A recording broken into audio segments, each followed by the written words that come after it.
Halo guys, selamat datang di Dungeon Break. Break sejenak, longgarkan sabuk, copot celana. Saatnya kita menikmati cerita manhwa.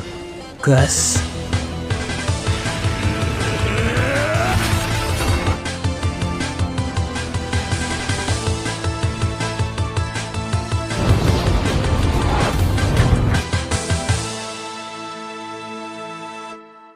Saat ini Ayan mengajak Bijir untuk menemui pemimpin dari suku Balak. Kehidupan yang mereka jalani sangat berbeda jika dibandingkan yang ada di klan Baskerville. Mereka saling berbagi tempat tidur. Jika tidak mempunyai persediaan makanan, mereka hanya tinggal meminta pada tetangga yang lebih makmur.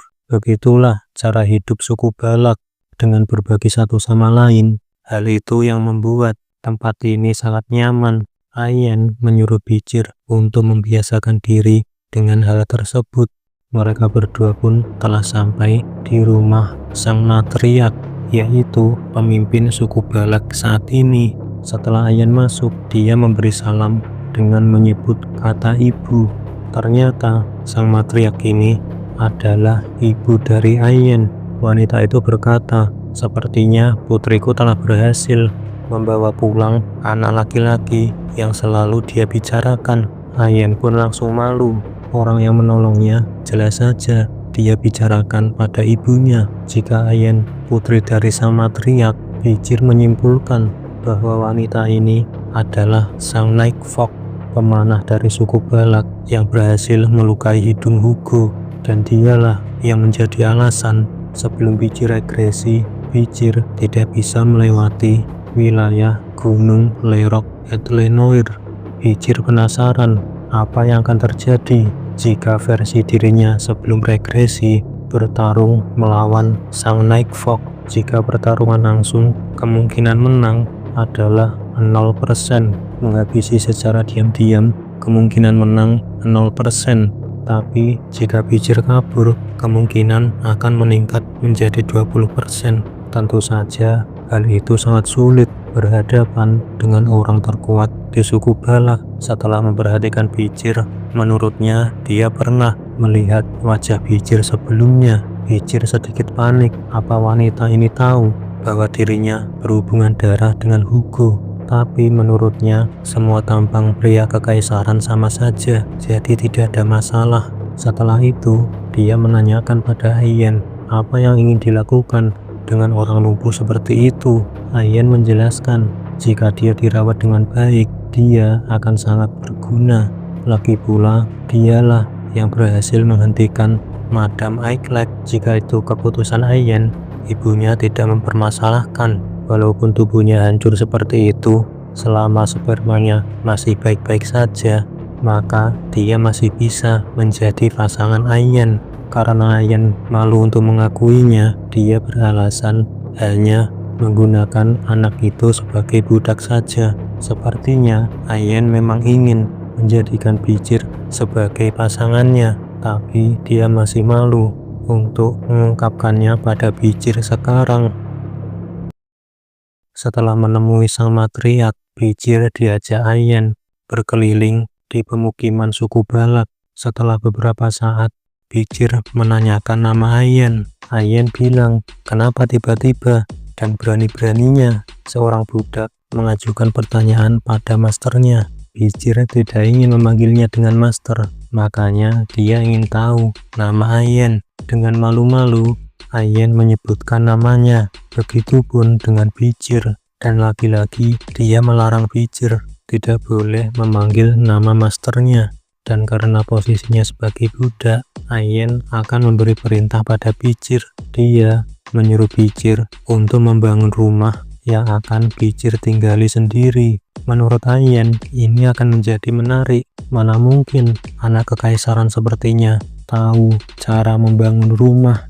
Menyuruh seorang budak merupakan tanggung jawab seorang master. Bijir berniat memakai kesempatan ini untuk menyusun hierarki antara kita berdua, dan menurutnya ini pasti akan menyenangkan.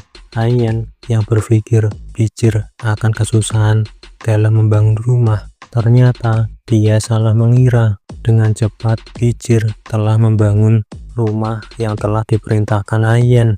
Ayen heran kenapa dia sangat lihai dalam membangun tenda. Ayen kira Bijir akan kesulitan karena tubuhnya sedang terluka.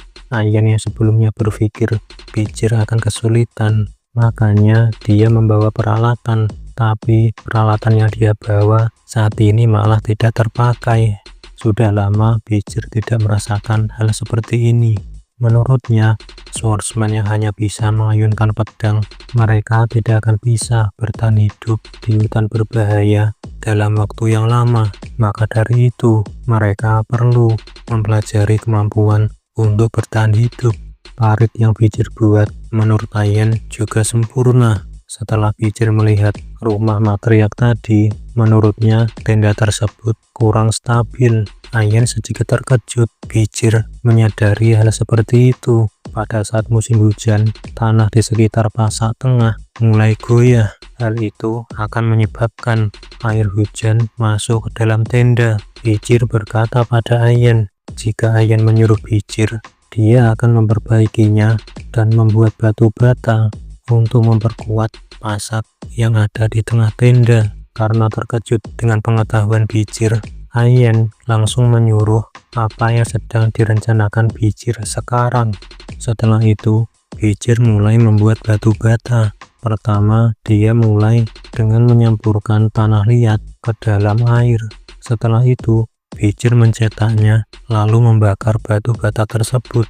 Batu bata yang sudah jadi, mereka berdua antar ke rumah sang matriark. Ayen saat itu juga menjelaskan mengenai ide Bijir yang akan memperbaiki rumah ibunya. Ibunya saat itu juga tidak menyangka tendanya yang selalu bocor saat musim hujan saat ini bisa diatasi. Ibu Ayen juga bilang dia frustasi karena airnya tetap bocor meskipun atapnya sering dia perbaiki, dan ternyata masalahnya ada pada pasak tersebut. Menurutnya ini adalah ide yang sangat bagus. Sepertinya Ayen berhasil mendapatkan pria yang berguna. Lalu dia menyuruh Bijir untuk pergi ke barak dan memperbaiki hal-hal seperti ini. Bijir pun menyetujuinya, tapi Ayen terlihat khawatir pada Bijir. Saat Bijir akan melanjutkan pekerjaannya, Ayen ingin mengatakan sesuatu pada Bijir. Apa Bijir tidak capek menjadi budak seperti itu? Ayen menawarkan agar Bijir menjadi anggota resmi suku Balak. Tapi Bijir bilang pekerjaan seperti ini tidaklah buruk. Bijir merasa hal seperti ini jauh lebih damai ketimbang dia menjadi anggota klan Baskerville atau saat dia hidup di kota underdog. Namun Ayen terus memaksanya. Ayen tidak ingin melihat Bijir mengurusi hal-hal remeh yang ada di pemukimannya. Dia akan membantu Bijir dalam masalah bertahan hidup dan menyesuaikan sistem suku Balak. Ayen juga bilang dia akan melepas tali Bijir jika Bijir mau melakukannya. Mendengar itu, Bijir pun langsung menyetujuinya. Lalu Ayen pun mengatakan syarat untuk menjadi anggota dari suku Balak, yaitu Bijir harus berburu dan menangkap seekor mangsa yang besar. Ayen menceritakan bahwa akhir-akhir ini pemburu suku Balak gagal dalam menangkap buruan besar. Hal itu menjadikan anak-anak tidak bisa memakan daging buruan. Dengan kata lain, jika Bijir dapat membawa buruan besar, Ayen bilang mengganti gelar Bijir dari budak ke warga biasa itu bukanlah hal yang mustahil. Karena Bijir sudah biasa membawa barang-barang ringan, Ayen hanya menyuruh Bijir untuk membantunya saja. Ayen bilang Bijir harus bersyukur bahwa dia menjadi bawahan komandan berburu suku Balak, dan dengan begitu Bijir langsung mengajak Ayen untuk berburu. Tampaknya Ayen sangat senang. Ayen ingin orang yang dia sukai ini menjadi bagian dari sukunya, dan Ayen bilang perburuan mereka akan dimulai besok. Sepertinya hal itu membuat seseorang suku Balak semakin membenci Bijir. Ahun merasa tidak terima jika nantinya Bijir akan menjadi bagian dari suku Balak.